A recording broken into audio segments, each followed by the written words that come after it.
GoForThe2.com in with the Week 5 predictions. Before I get into the pick between Kentucky and Ole Miss, this coming Saturday, October 3rd, 10 a.m. Eastern to 12 p.m. Eastern, college football today on the Sports Grid Network, or tune in to the tri-state area, MSG Plus, 10 a.m. Eastern to 12 p.m. Eastern, Saturday, October 3rd. Take it through all the top 25 games, give you my best selections. Also, some under-the-radar picks. We have great guests. They give their selections as well this coming Saturday, so tune in. Then once the games kick off at noon, I take you straight through from 12 to 5 p.m. Eastern on In-Game Live Sports Grid Network. 7 straight hours talking about the in-game wagering perspective. I'll give you the breakdown about what I see transpiring throughout the day in college football. So check it out, Sports Grid Network. Tune in Saturday, October 3rd on MSG Plus this coming Saturday.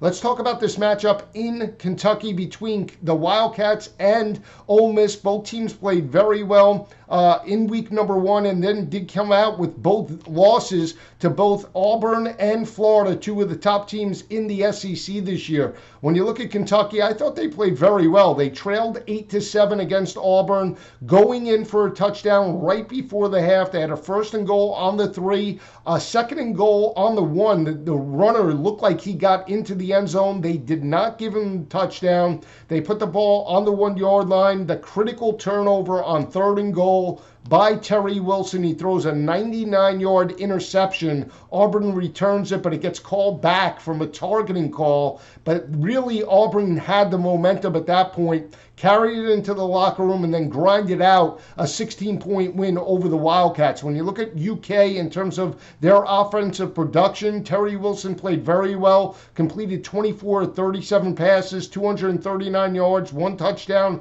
1 interception. Josh Ali stepped up, a dynamic performance, 9 receptions, 98 yards. Run game did not get going the way Stoops and the offensive staff wanted to get it going. I mean, this offense did rush for 145 yards on the ground, averaged 3.6 yards per carry, but this was an offense that wanted to rely on the run, bleed the clock to keep Bo Nix on the sidelines. They did it in the first drive, but Auburn made some adjustments, and that's why they were able to pull away in that matchup.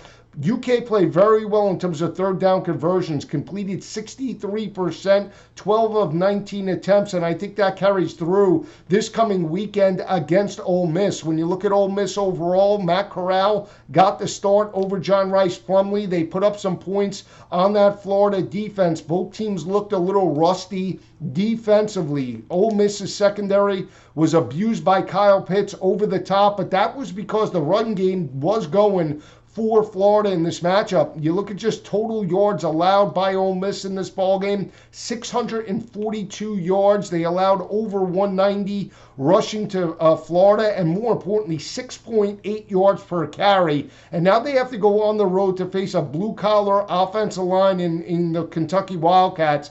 And I really think that's the matchup you'll see play out Saturday afternoon in Kentucky. I think the Wildcats are the more physical team offensively and defensively. I think they played very well on the road. Terry Wilson, for week number 1 after the Achilles heel, looked confident in the scheme. I think another week of preparation will benefit him. I'm just not sold on the physicality of Ole Miss in this matchup. They went toe-to-toe, expended a lot of energy against the Florida Gators, had an opportunity in the first half, but that defense really fell apart in the second half of the matchup, and I think that'll carry through against a more physical team in the Kentucky Wildcats. I think it comes down to Kentucky's ability to run the football between the tackles, keep either John Rice Plumlee or Matt Corral, whoever starts. It doesn't matter to me. I still think the more superior team in the interior is the Kentucky Wildcats. Think they run the football, they maintain and sustain drives just the way they did against Auburn on third downs.